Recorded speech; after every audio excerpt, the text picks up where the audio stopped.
Perhatian, perhatian. Jumpa kembali dalam channel Cendekia Muslim bersama Gus Handi. Tetap pertahankan kewarasan Anda selama menonton video ini. Jangan lupa siapkan kopi dan camilan sebagai pendamping. Selamat menikmati.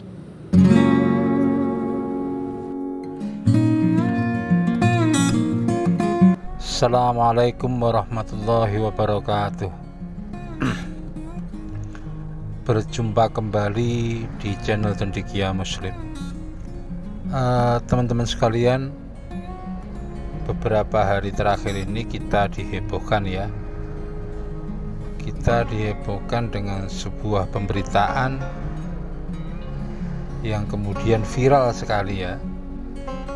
Ini terkait dengan adanya warung makanan yang di situ menjual masakan Padang non halal ya, masakan yang bahannya dari babi ya, kalau nggak salah itu namanya apa itu, babi ambu atau apa gitu, aku agak lupa. Kemudian penjualan masakan Padang yang berbahan dari babi ini kemudian menimbulkan sebuah polemik di masyarakat ya, khususnya dari kalangan para penikmat kuliner atau dunia kuliner ya, khususnya dari komunitas Minangkabau yang merasa bahwa adanya penjualan masakan Padang yang di situ ada unsur babinya itu sangat mengganggu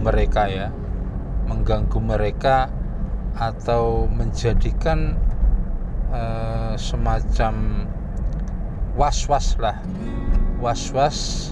bagi para penikmat atau konsumen terhadap penurunan kepercayaan terhadap produk-produk dari masakan Padang. Jadi memang mau nggak mau adanya berita ini menjadikan warga Muslim di Indonesia itu tentu akan menjadi was-was ya ketika mau menikmati santapan masakan Padang di sebuah resto atau di sebuah warung begitu ya.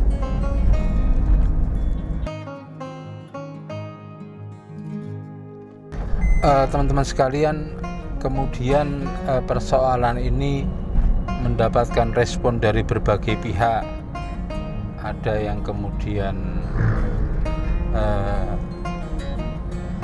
berharap persoalan ini dibawa ke ranah hukum dengan tuduhan misalkan melecehkan komunitas Minangkabau, melecehkan orang-orang yang yang merasa bahwa brands atau brands merek dari masakan Padang ini adalah halal begitu. Karena memang dalam budaya Minang itu adat bersendi sarak bersendi adat. Jadi ada satu hubungan yang sangat erat antara adat dan keyakinan dalam agama, dalam hal ini agama Islam. Termasuk kemudian dari MUI juga bereaksi ya, berpendapat bahwa ini seperti sebuah pelecehan terhadap komunitas Muslim di Padang, khususnya dalam hal kuliner ya. Cuman menurut aku selaku umat Islam dan warga negara Indonesia, persoalan ini memang secara etik kemudian secara rasa itu memang ada semacam ketidaksensitivitasaan dari penjual masakan Padang yang ada babinya ya, ada daging babinya.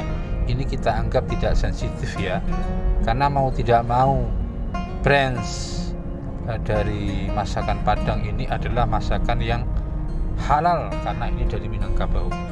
Jadi intinya kalau dari sisi etisnya, dari sisi ketidakpatutannya, dari sisi sensitivitasnya, itu memang penjual masakan Padang babi ini tidak sensitif ya, tidak sensitif terhadap perasaan para produsen masakan Padang dan para penikmat masakan Padang.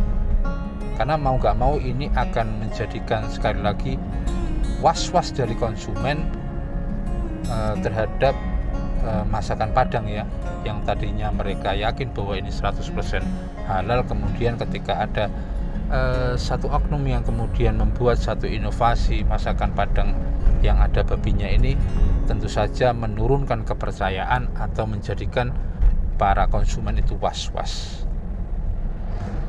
Tetapi menurutku ya, persoalan ini kalau dibawa ke ranah pidana itu ya tidak tepat lah, tidak tepat.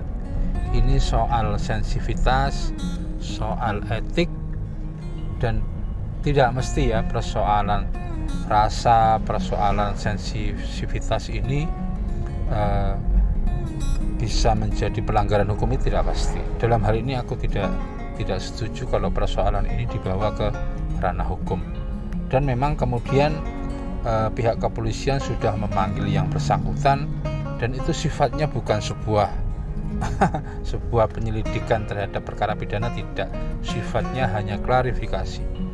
Karena kepolisian ini selain penegakan hukum, dia juga punya tugas menciptakan ketentraman, kamtibmas, kemudian pengayoman terhadap masyarakat.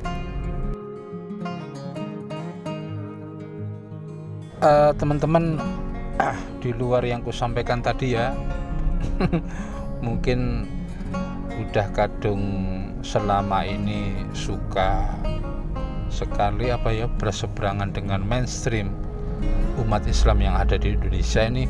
Salah satu tokoh yang gemar seperti itu kan Abu Janda. Abu Janda.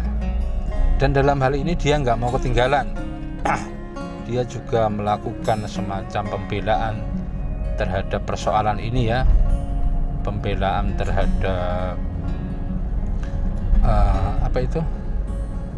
penjual masakan Padang yang haram begitu, karena ada babinya. Abu Janda membuat satu cuitan ya. Cuitannya kurang lebih begini ya. Sebenarnya masakan Chinese itu sebenarnya haram, tetapi ketika dijual kemudian dikasih logo atau versi halal, orang Cina tidak marah begitu. Ini cuitan dari Abu Janda ya.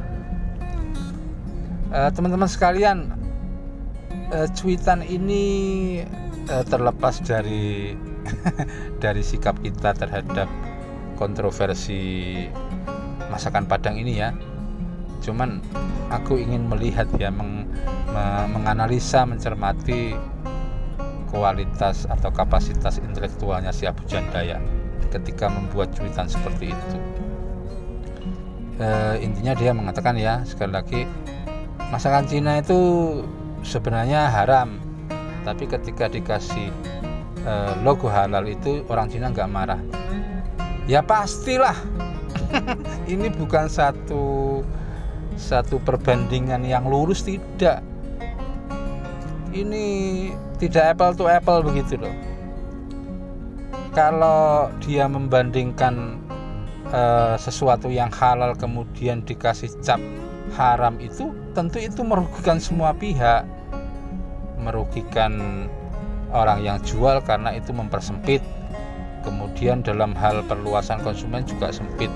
Tetapi kalau itu dibalik, dari yang haram kemudian dianggap halal ya, kalau itu benar loh, itu bukan sesuatu yang merugikan Abu Janda, itu justru sesuatu yang memperluas pangsa pasar.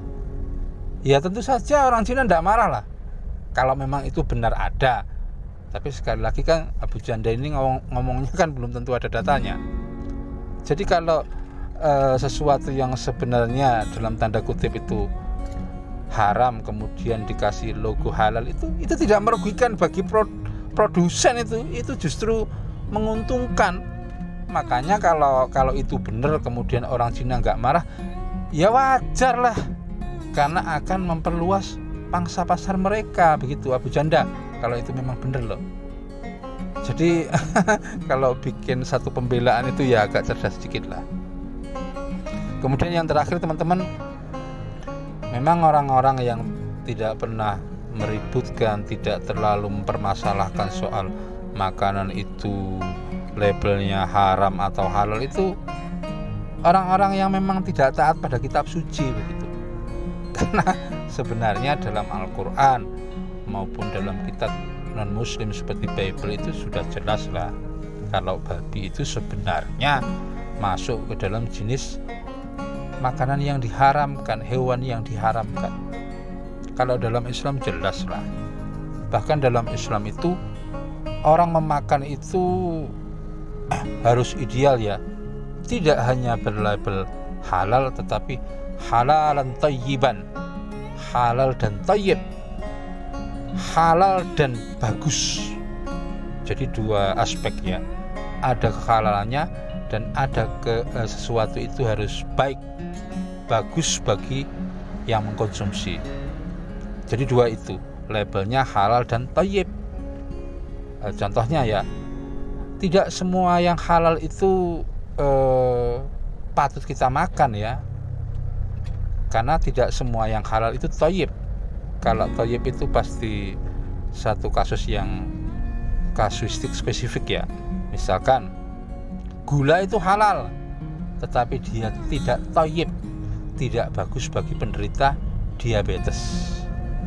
Itu contohnya. Makanya dalam Islam itu tidak hanya halal tetapi thayyiban, halal dan itu membawa kebaikan. Itu aja teman-teman yang bisa aku sampaikan. Setidaknya kembali kita tahu ya, IQ-nya si Abu Janda tidak lebih daripada IQ yang jongkok. Itu aja, terima kasih. Assalamualaikum warahmatullahi wabarakatuh.